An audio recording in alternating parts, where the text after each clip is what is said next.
with great pleasure that I introduce Tony Moore as our final presenter of the day talking about his work on Death or Liberty. Tony is a Senior Lecturer in Communications and Media Studies at Monash and former Director of its National Centre for Australian Studies.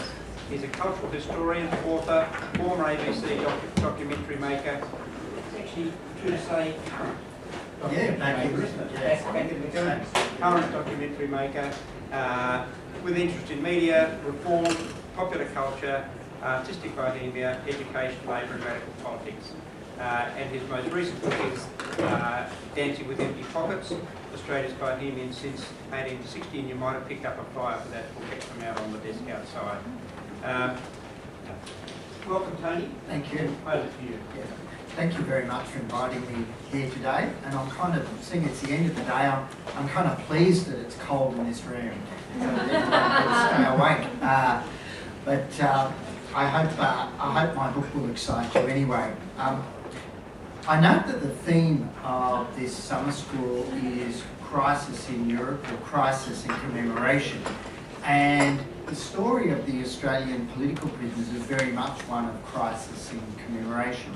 Crises in Europe in the late 18th and early 19th century, particularly besetting the British Empire, but related to Ireland and France in particular, but also Canada in North America, and also commemoration to the extent of how do we remember colonial Australia when there is no nation called Australia, when there are city-states, colonies, part of a global entity called the British Empire and global trade routes. So my interest really is in Australian history and as relates to a transnational space, that Australian identity, Australian politics, the formation of democracy in Australia, the story of the dispossession of the Aboriginal people here only makes sense in a transnational sense, in a sense of mobility that connects Australia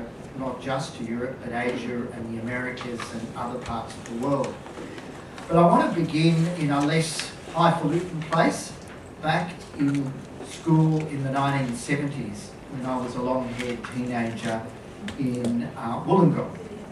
So growing up in the suburbs of the Illawarra in those halcyon days, I shared the prejudice of many children that the great events in the world, in world history, happened elsewhere. That Australia was a bit of a back and beyond, a bit of a place where nothing happened. Now, I didn't know that we had a robust, sometimes bloody history of dissent, and that as colonies, we've been vitally connected to the revolution sweeping the world. But the past is closer than we think. Now, researching the book Death or Liberty, I learnt that in an old cemetery, in the Dapto bush, where me and my mates skylarked as teenagers, actually where we hot-wired and rolled a car in the late 1970s, lay the grave of a French-Canadian revolutionary named Joseph Marceau, transported as a convict in 1839 along with 57 compatriots for rebellion against the British Empire. In fact, his uncle was a general in Napoleon's army and had claimed to have been present at the storming of the Bastille. Now, in Sydney's Verdant Botanical Gardens lies another humble grave belonging to Scottish martyr Joseph Gerald, exiled over the seas for the sedition of advocating universal suffrage. There's a picture of Joseph. Now, he weakened during the voyage. In fact, he had tuberculosis when he fronted the court. The first a series of treason and sedition trials in the 1790s in Scotland, and died in 1796, aged 36, shortly after arriving in Sydney. Now, a sensitive and highly educated man, Gerald's words to the court on learning of his 14-year banishment provides his epitaph. He said, The cause which I've embraced has taken deep root and must, I feel, ultimately triumph. I have my reward. I see through the cheering vista of future events the overthrow of tyranny and the permanent establishment of benevolence and peace. Now, he wanted universal suffrage, short parliaments, equal electoral districts, all the things that we rightly celebrate as part of our birthright as Australians and as citizens. Now, the understated resting place of the Canadian rebel and the British radical disturb our conventional understanding of convicts as criminals and beg the questions: how did they influence Australia's political culture? And a bigger one for us here today, why don't we learn the stories of such people at school or in our civic commemoration? What can we learn from their struggles today? Now, while familiar with our convict antecedents, few Australians actually realise their homeland was once the British Empire's Guantanamo Bay, where about 3,600 rebels, radicals and protesters were transported as political prisoners in the late 18th and 19th centuries. And this figure, 1 in 45 of all 162,000 convicts transported, was arrived at by the eminent social historian George Roudet, who sifted painstakingly through the court and convict records of individual prisoners for the entire period of transportation. His book came out again in the 1970s. So we had been told before my book. Now, the numbers break down roughly 2,250 from Ireland, 1,200 from England, Scotland and Wales, and 151 from North America. Only 120 in Roudet's careful categorisation were women, and principally protesters from below, people that burnt machinery, maimed cattle as a means of protest. But also we have to think of the mothers, daughters, sisters left behind when people were plucked from communities. I'll get on to that. Now, leading radicals who led the charge for democratic reform in Britain, Ireland and North America spent time here as convicts, sometimes designated as prisoners of war, vitally connecting the colonies to the revolutionary changes sweeping Europe and the Americas. Death or liberty was the rallying cry of the first Irish political prisoners, and it echoed down through the ages, as people such as Liberals, Democrats and Republicans, English machine breakers, trade unionists and charters, radical journalists, preachers and intellectuals, and of course Irish, Canadian and even American revolutionaries were transported for protest, sedition and other acts aimed at the British Empire. For the authorities in England, alarmed by revolution in North America and then France, and growing dissent at home, transportation was both deterrent and a safety valve for the build-up of political pressure by excising the ringleaders, organisers and propagandists of these dangerous new radical movements, and the rebellious, riotous or disloyal among the common people. Most of the prisoners were working people and peasants. While viewed by the British government with the same alarm as today's terrorists, the political prisoners are now revered in their homeland as freedom fighters. Yet in Australia, the land of their exile, the memory of these martyrs has dimmed. This is surprising, as many of the principles for which they were transported, freedom of speech, publishing and assembly, universal suffrage and responsible government, animate both the Liberal and Labor sides of politics in this country. In fact, my book was launched by Malcolm Turnbull, then in his own kind of exile, a few years ago in Sydney, and by Lindsay Tanner. So, you know, I had a bet each way there, but both sides, many of the political prisoners transported were not socialists, but were liberals. Liberalism was the scourge that dare not speak its name. Now, the Republican idea was transmitted into Australia's DNA from the earliest years of settlement through two very different men, lawyer Thomas Muir and Irish rebel Michael Dwyer. And I'd like to tell you a little bit about them. That's Thomas Muir.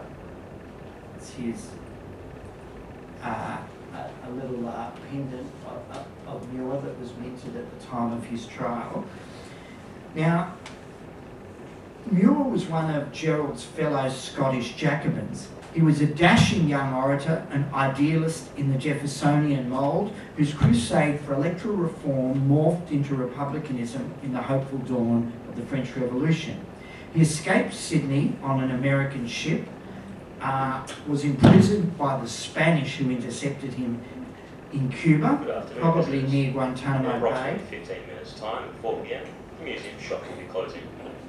If you wish to make any purchases, please make your way down to the foyer. Thank you. Yes, he was imprisoned in Cuba, where he was thought to be a British spy, en route to meet George Washington, and ultimately found a safe haven in Paris advising Napoleon. Now, his journey around the world, so he is a gentleman convict, the first political prisoner transported to Australia, and he is granted, he buys land. As a gentleman, he's got a certain amount of freedom, and he uses that freedom to escape on he's rescued by an American fur trader.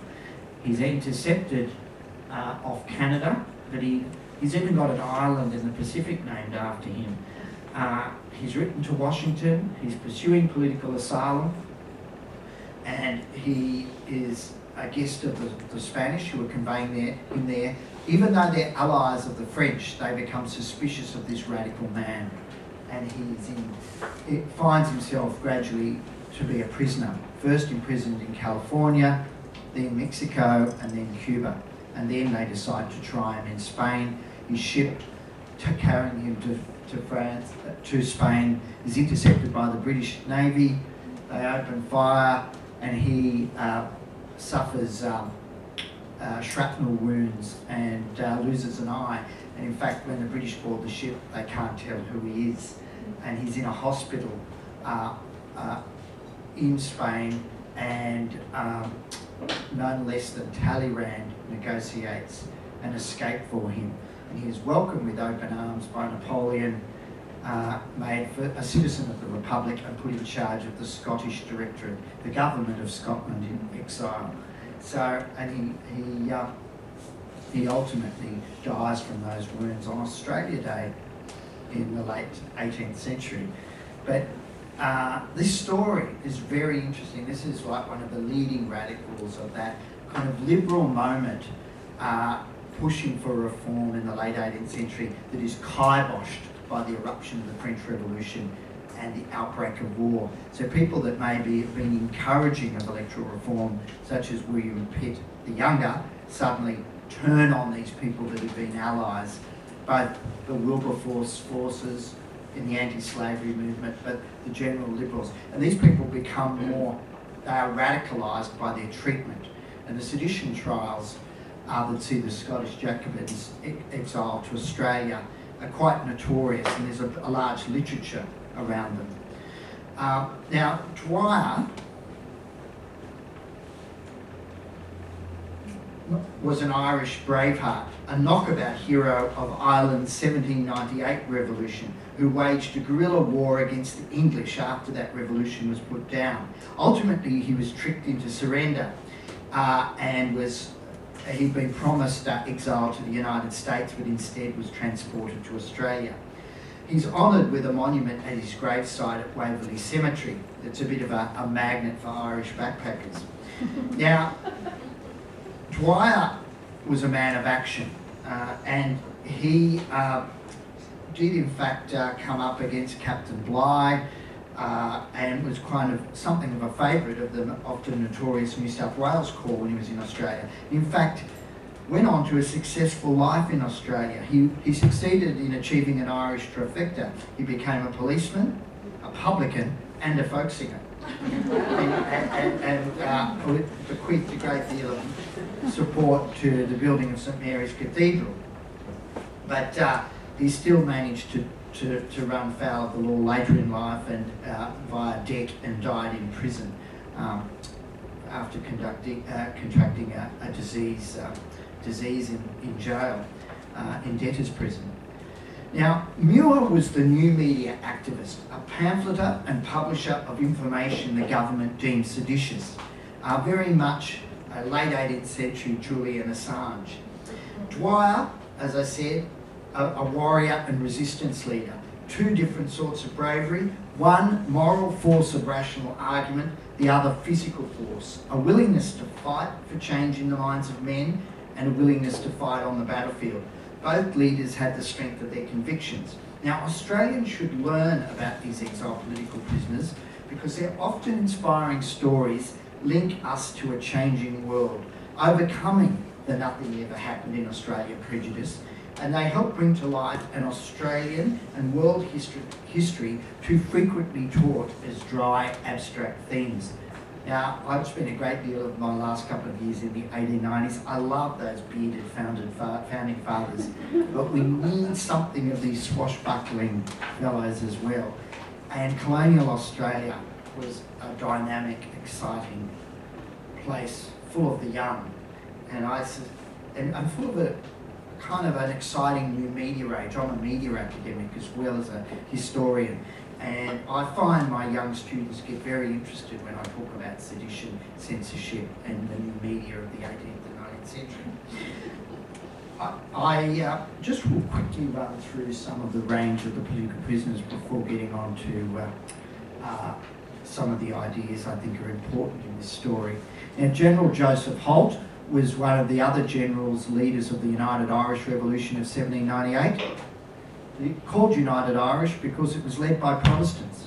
So it's a Protestant Catholic unity ticket, and those of you who are students of Irish and British history would know that the Catholic Fenian dimension is a later development in the 19th century. So this fellow was a Presbyterian nonconformist from Ulster, from the north.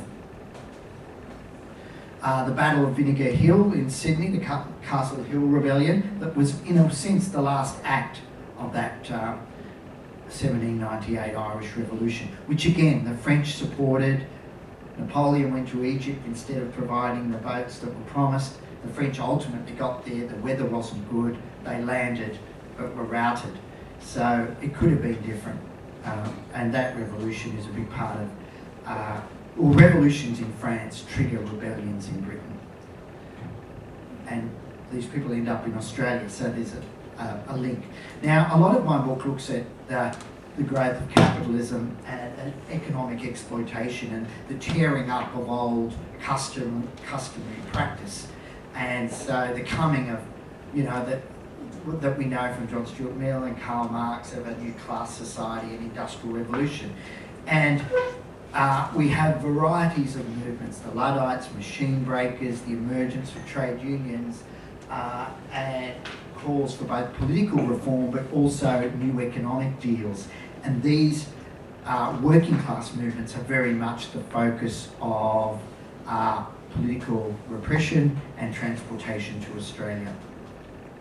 The swing riots of 1830, those of you who like BBC costume drama will be accustomed to the gentility of Jane Austen's southern counties and other parts of England. But in fact, in 1830, at the time of another French Revolution, there were riot and uprising overtook the home counties, went through Kent and Dorchester, all of those areas, as farmers, as peasants and labourers were demanding higher wages and fairer rent conditions, and the abolition of a number of new practices and farm mechanisation.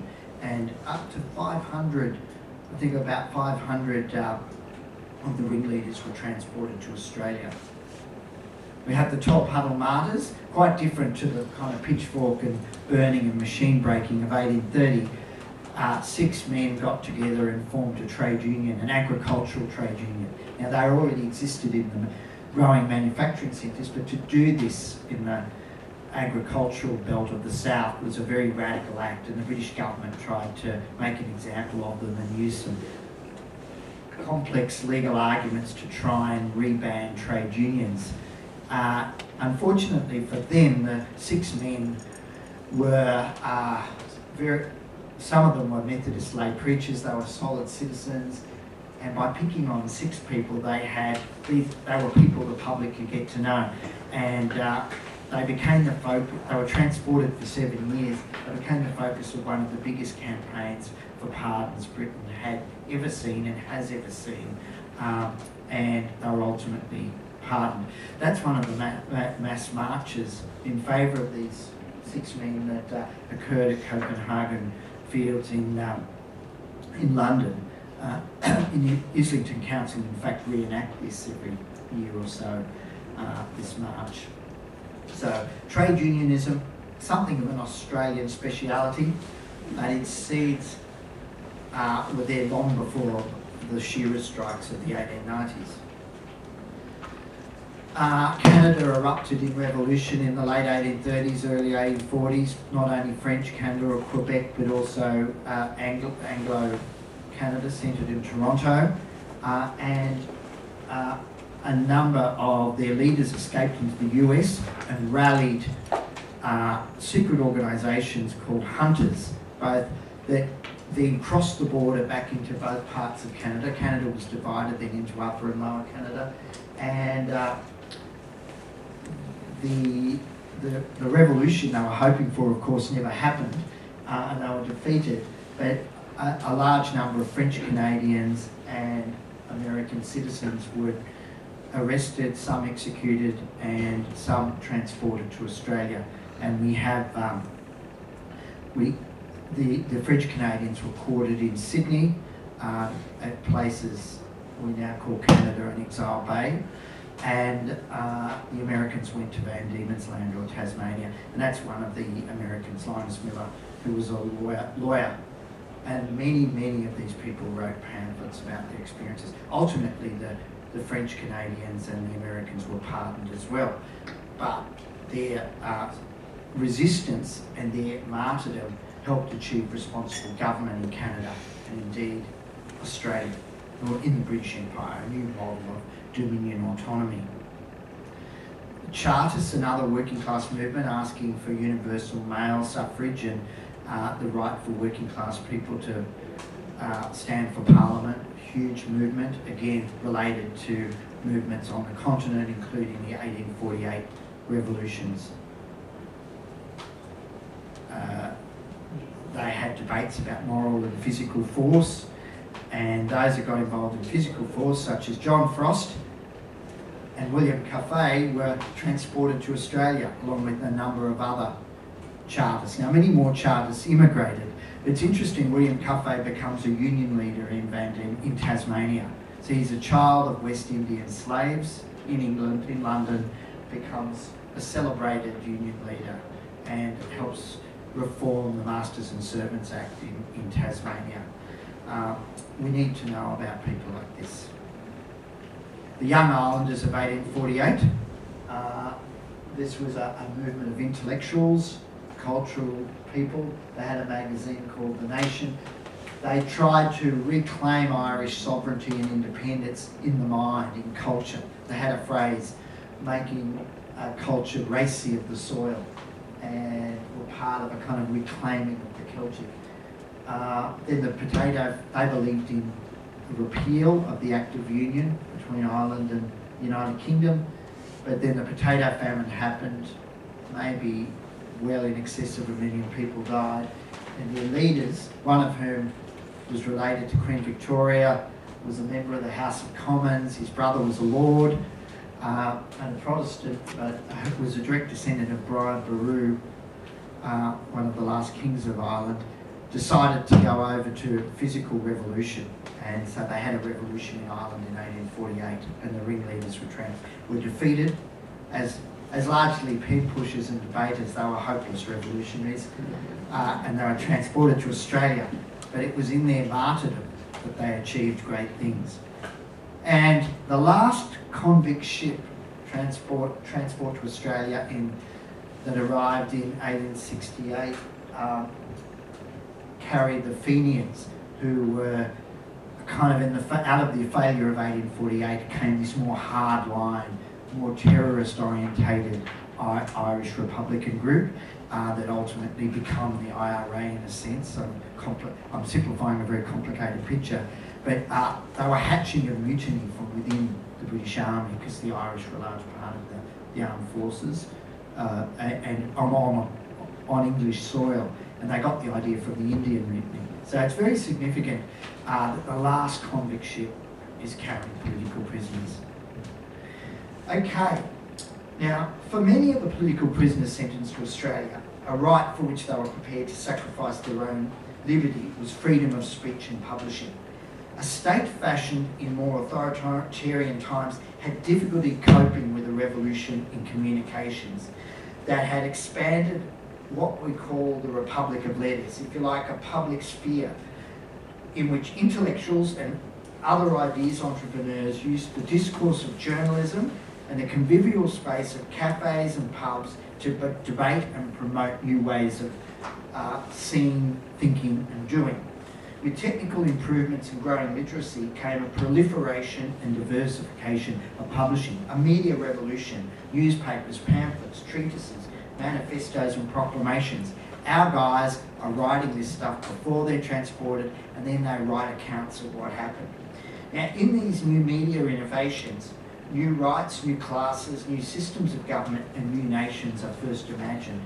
Now, Australian media scholar John Hartley has argued that it is the creation of popular readerships in the 18th and 19th century in America and France and then throughout the West by adversarial journalism that stimulates the empowering idea of popular sovereignty.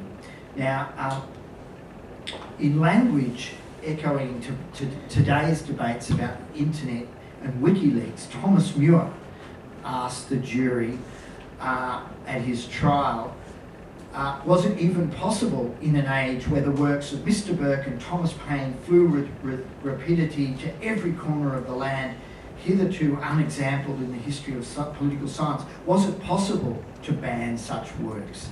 So they're trying to censor and stop these pamphlets, that is the government, with new draconian acts. But Muir says, how can you? He says, you may as well ban the letters of the alphabet, that it is impossible.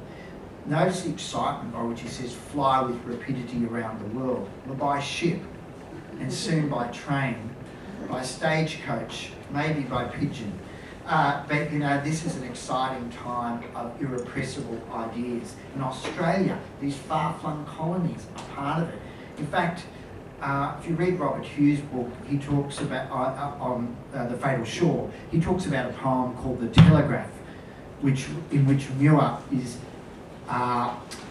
which is attributed to Thomas Muir and has him using an optical telegraph device to telegraph from Botany Bay back to France, to the French Revolution, and to Scotland to foment revolution. Now, poor old Robert Hughes thinks it's a real poem. In fact, it's a forgery done by a Tory parson to discredit the revolutionaries. But everyone, they're so scared of Muir and these new devices that they create hoaxes about him. And in fact, the fact that he escapes kind of maybe suggests that he is a bit of a hard guy to put down. So the contradiction, of course, is a government that's dedicated to free trade in commodities doesn't want free distribution of words. So these illiberal laws lasted well into the mid-19th century and into the 20th century in Ireland, and ensured that many of the political prisoners transported to Australia were some of the finest wordsmiths and propagandists of their age, such as the 1848 Young Ireland leaders William Smith O'Brien, Tom Marr and John Mitchell. My argument in the book is it is wrong to think that freedom, democracy and self-government were handed to the Australian colonies by an enlightened mother country without struggle. Queen Victoria did not wake up in a happy mood after a nice night with Albert and give these things to us. They did not happen because people were kind and nice. As The Godfather Part 3 says, power is taken in the streets. These rights had to be fought for by true believers making a stand throughout the empire, many of whom had to fight again as political prisoners in the Australian colonies to keep their causes alive before the world. Now, political convicts, as I said, made a mark at Castle Hill, rising violently. The ringleaders who were political prisoners already being hanged and left out as skeletons, as exemplary justice. Some of them became business people, promoting economic development. Some continued to act as journalists, publishing radical journals such as the Irish Felon to agitate for liberal reforms in Tasmania and even Aboriginal rights.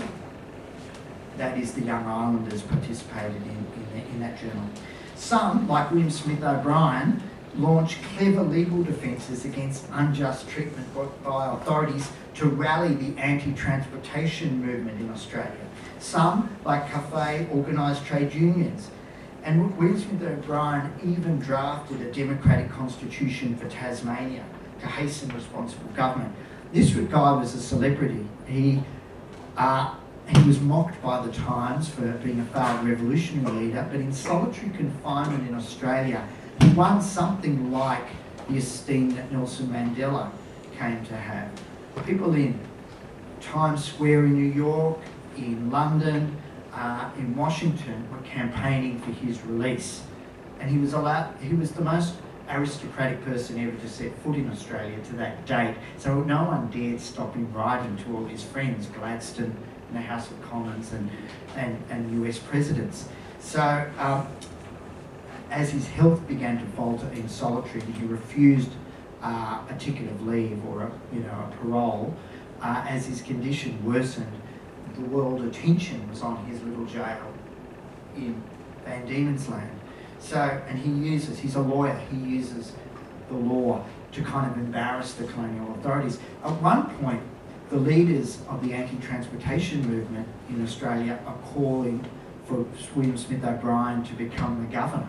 So he's a prisoner, but wanting him to become governor. Ultimately, he does this, with his patch, ultimately William Smith O'Brien does accept parole and becomes something of a celebrity and figurehead for this anti-transportation movement, which in some senses is pushing for not just convictism to end, but for a degree of independence for the Australian colonies.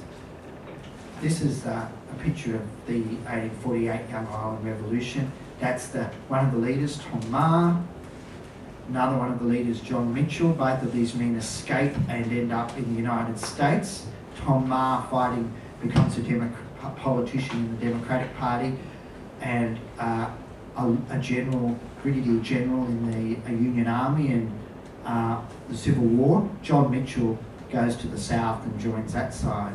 There's William Smith O'Brien, as you can see, something of a Mr. Darcy figure, but a commanding presence and a chieftain for the Irish in Australia. This is Mary Kelly, one of the young women involved in Young Ireland. Her fiance, Kevin O'Doherty, is transported, and in Tom Keneally's book about the Irish, The Great Shame, she and O'Doherty take the role of the children of the revolution, if you like. And Jane Elgie, who was Oscar Wilde's mother, who was also a Young Islander. And that's Smith O'Brien and Tom Marr as prisoners before being transported to Australia. And that's Brigadier General Marr, escapes being from Tasmania on board an American ship, becomes a Democratic politician. He ends up as the governor of Montana. So the prisoner of a governor in Australia ends up a governor of a state in the United States. So this is the idea of the kind of global connection. The cry Death or Liberty was the battle cry at the Castle Hill Rebellion, and it re-emerged a half-century later at the Eureka Stockade, where both Chartist and Young Ireland veterans played leading roles. Peter Lawler, his brother, was a Young Ireland leader, and Peter Lawler was part of that movement, as was Duffy, who became Premier of Victoria. In fact, Duffy was tried, I think, 5 or 6 times and wasn't convicted along with his friends. He immigrated anyway and became a Minister for Lands before becoming Premier of Victoria. Political prisoners such as Scottish martyr Thomas Palmer and United Irishman Richard Dry hastened our economic progress as entrepreneurs, while, as I mentioned, William Caffey became an industrial leader. Now, back in Britain, Ireland and North America, transported radicals became the focus of these movements to free them from Australia. And these become very important in the history of reform in Britain in particular. And their writings are very influential in legitimising these movements. And what's interesting is one of the French Canadians, Xavier Prieur, who is imprisoned in Sydney after being pardoned, becomes a politician in Canada and ultimately becomes superintendent of Canada's prisons, and an enlightened and reforming superintendent he was. Now, returning to Muir's spirited odyssey around the globe, a succession of daring-do escapes occur throughout the period of transportation of political prisoners, climaxing in the dramatic Fenian escape from Fremantle jail aboard the Catalpa, a ship that the Fenians in New York hire.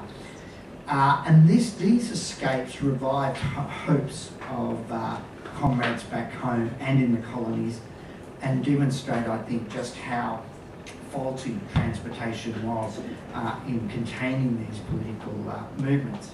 Now, on the sidelines, mocking Britain's crisis of authority and imperialism, were the radical democratic citizens of the still young American Republic.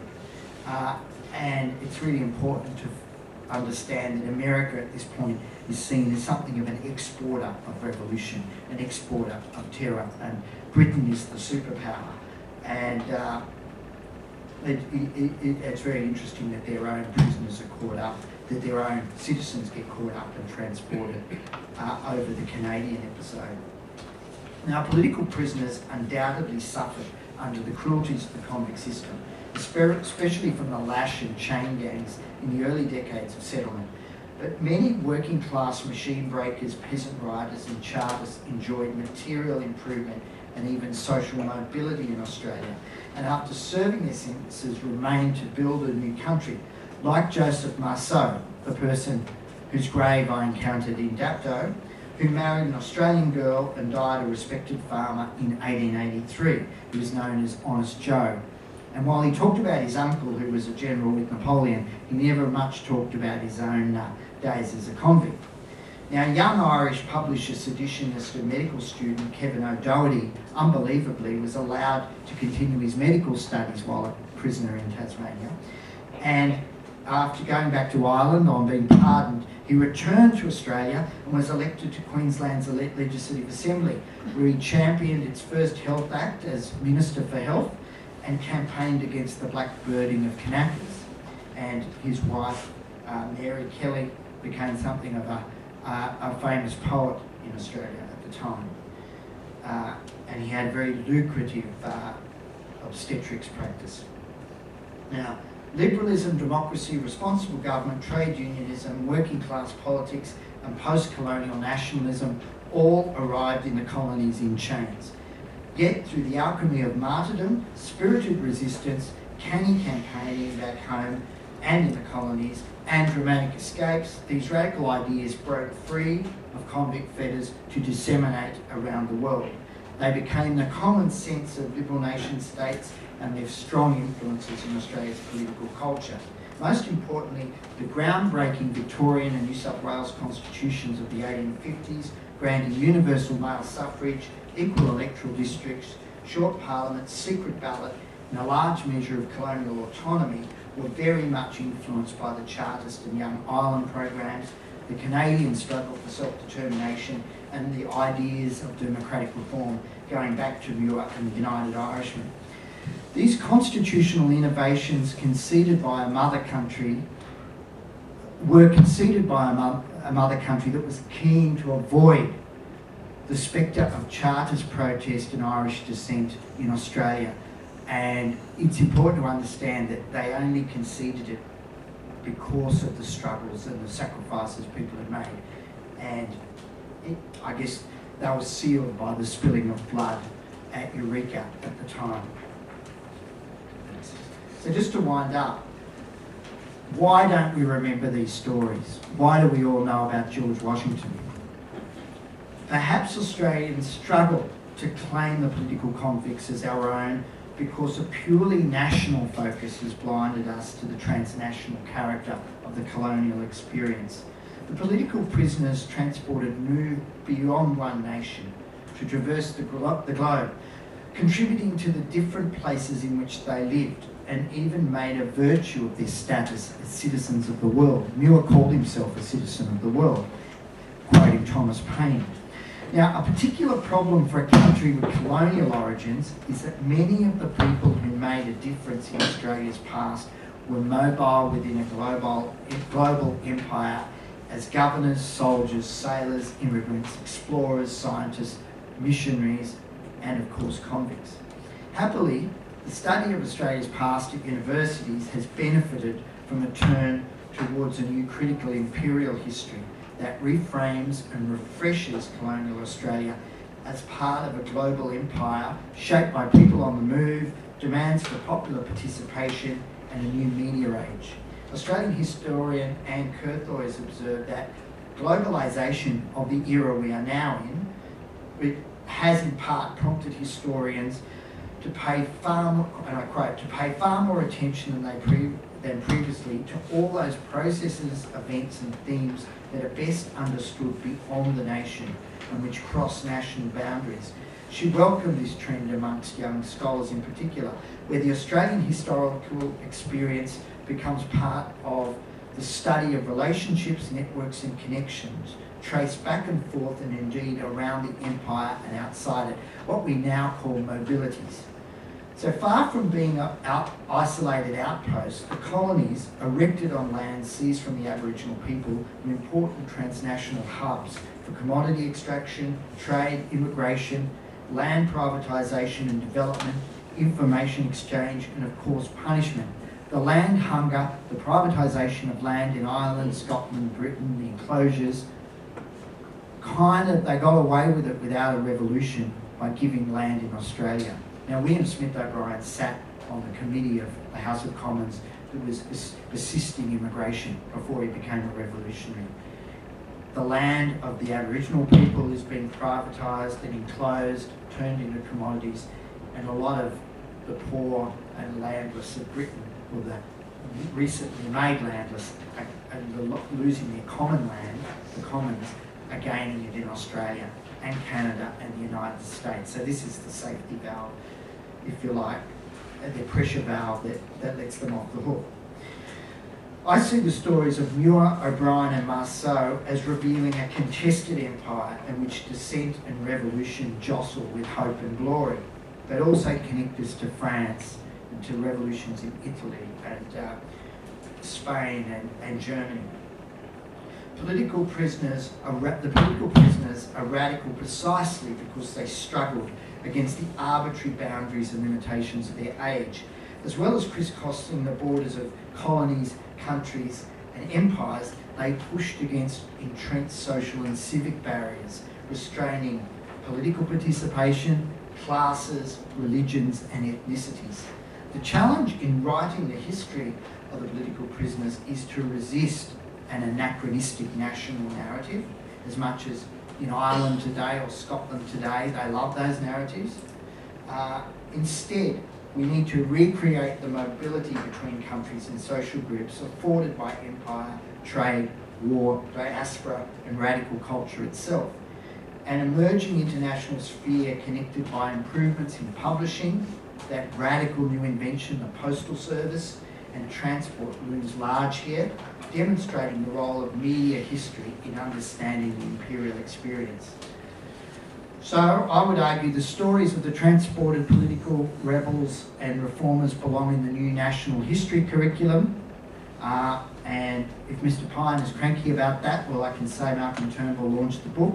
He was asked at my launch by Paddy McGuinness's daughter, don't you worry about students reading about all these radicals and being influenced? And Turnbull answered back, I think all students should be radical. So I'll hold him at his word.